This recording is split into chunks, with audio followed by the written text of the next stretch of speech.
Wala namang uwian ang ilang bisita sa Manila Memorial Park hanggang Undas weekend.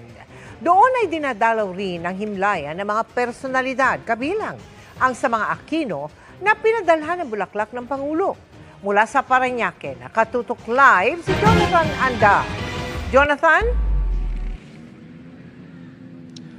Mel, gumagabi na pero parami pa rin ang parami yung mga tao dito sa Manila Memorial Park. Ito po nakikita nyo sa kanan ko, yan yung mga sasakyan na papasok sa loob ng sementeryo. Sa mga oras po nito, tukod ang traffic papasok dito sa Manila Memorial Park. Inaasahan kasi na marami yung mga mag-overnight ngayong gabi para sumalubong doon sa November 1 at sa tansya ng pamunuan ng sementeryo, aabot po rito ng 200,000 bisita bago matapos ang gabing ito.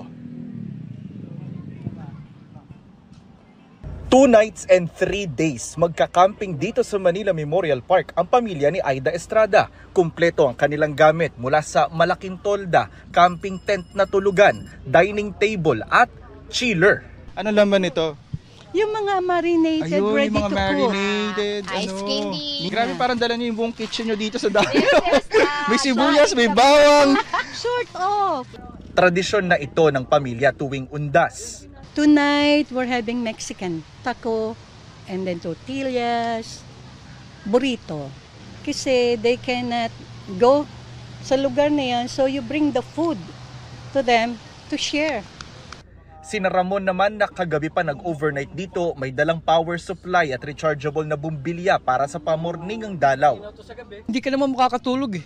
Unang-una, lamok. Actually, improvised lang siya. Wala kasi talaga kaming gamit sa bahay. So kung ano lang yung nadampot namin and available, yun lang yung pinagkasya namin. Pakiusap ng pamunuan ng sementeryo, wag nang magdala ng mga gitara, speaker, karaoke. Wag na rin gumamit ng mga toldang may muka at pangalan ng mga politiko. Kasi syempre sir, we don't naman po encourage na parang nag-advertise sila dito sa loob ng park natin. Kaninang umaga, tukod ang traffic sa loob ng sementeryo. Sarami ng mga pumapasok na sasakyan. Bisperas pa lang ng Undas weekend pero nasa 200,000 tao na ang inaasahan.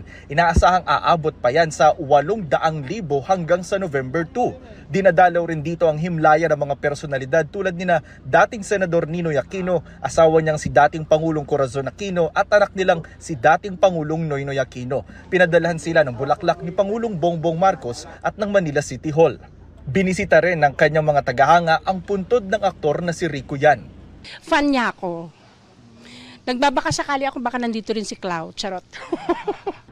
Nakakalat sa loob at labas ng sementeryo ang mga pulis at iba pang bantay, pati first aid stations. Sa entrada, may mga nakumpiskang vape, sigarilyo, pati na asero. Tatlo ho sila papasok.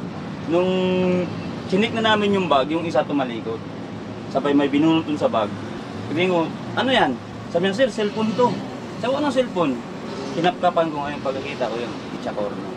Nakagat naman ng aso sa sementeryo ang isang 8 taong gulang na lalaki. Yung bata naman, na-treat siya sa scene. Yung family na yung magdadala sa hospital. Sabi ng pamunuan ng Manila Memorial Park, pwedeng ipasok ang mga alagang hayop basta may tali at nababantayang maigi.